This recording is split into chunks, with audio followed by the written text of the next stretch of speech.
Hello student, class 5 part 6 तक हमारे half yearly exam में क्वेश्चन आंसर आ गए थे। अब हमें पार्ट 7 से नया चैप्टर से आज हम अब रीडिंग करेंगे।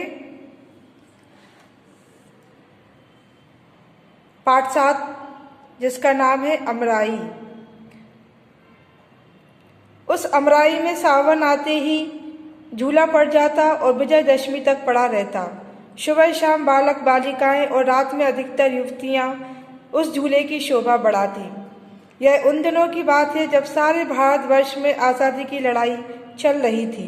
कांग्रेस के सभी नेता पकड़कर जेल में बंद कर दिए गए थे। उस दिन राखी थी। बहनें अपने भाइयों को सदा इस अमराई में ही राखी बांधा करती थीं। यहाँ सब लोग एकत्रित होकर त्योहार मनाया करते थे। बहनें भाइयों को पहले कुछ खिलाती, माला पहनाती, हाथ में नारियल देती और तिलक लगाकर हाथ में राखी बांधते हुए कहती, भाई इस राखी की लाज रखना। लड़ाई के मैदान में कभी पीठ न दिखाना। एक तरफ राखी का दृश्य था, दूसरी ओर छोटे छोटे बच्चे और बच्चियां झूले पर झूला झूल रहे थे। एकाएक एक छोटा बालक गा उठा, झंडा ऊंचा रहे हमारा। फिर क्या था? सब बच्चे कजली बजली गाना तो भूल गए और लगे चिल्लाने, झंडा ऊंचा रहे हमारा। इसकी खबर ठाकुर साहब के पास भी पहुंची। अमराई उन्हीं की थी। अभी 3 ही महीने पहले वे राय साहब हुए थे। मजिस्ट्रेट तो थे ही और थे सरकार के शुभ चिंतक।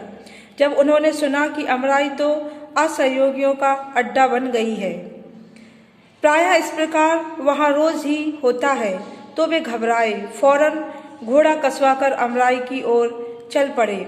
किंतु उनके पहुँचने के पहले ही पुलिस भी वहाँ पहुँच चुकी थी। ठाकुर साहब को देखते ही दरोगा नियामत अली ने बिगड़कर कहा, ठाकुर साहब आपसे तो हमें ऐसी उम्मीद ना थी। आप 5 मिनट के अंदर ही यह भीड़ यहाँ से हटवा दीजिए, वरना हमें मजबूर होकर लाठियां चलवानी पड़ेगी।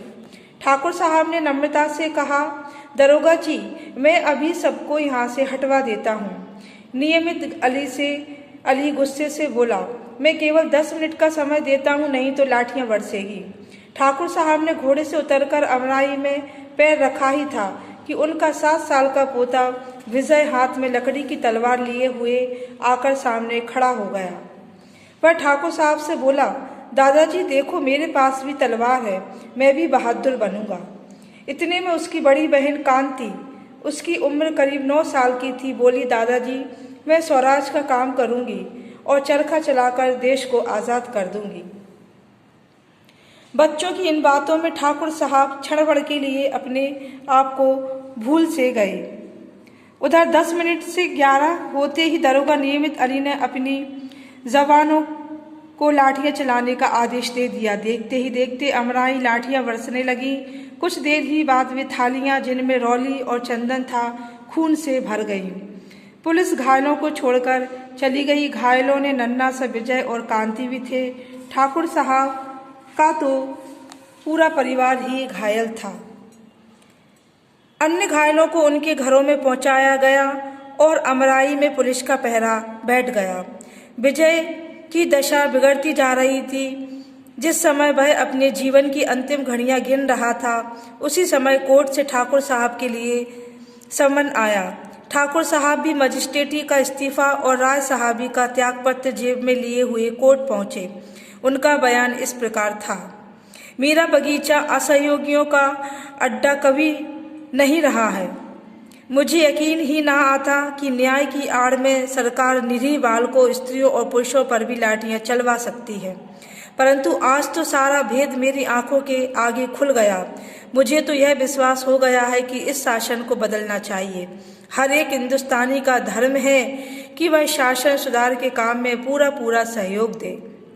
मैं भी अपने धर्म का पालन करूंगा और यह मेरी राय साहिबी और मजिस्ट्रेटी का त्याग पत्र है। ठाकुर साहब तुरंत कोर्ट से बाहर हो गए। दूसरे ही दिन में उस अमराई में रोज ही कुछ आदमी राष्ट्रीय गान गाते हुए गिरफ्तार होते। 60 साल के बूढ़े ठाकुर साहब को सरकार ने 6 महीने की सख्त सजा और 500 रुपये का जुर्माना किया। जुर्माने में उनकी अमराई ले ली गई। जहां हर साल बरसात में बच्चे झूला झूलते थे, वहां पर पुलिस के जवानों के रहने के लिए पुलिस चौकी बनने लगी। तो हमने इस पाठ को पढ़ा। इस पाठ को पढ़ने से हमें क्या शिक्षा मिली?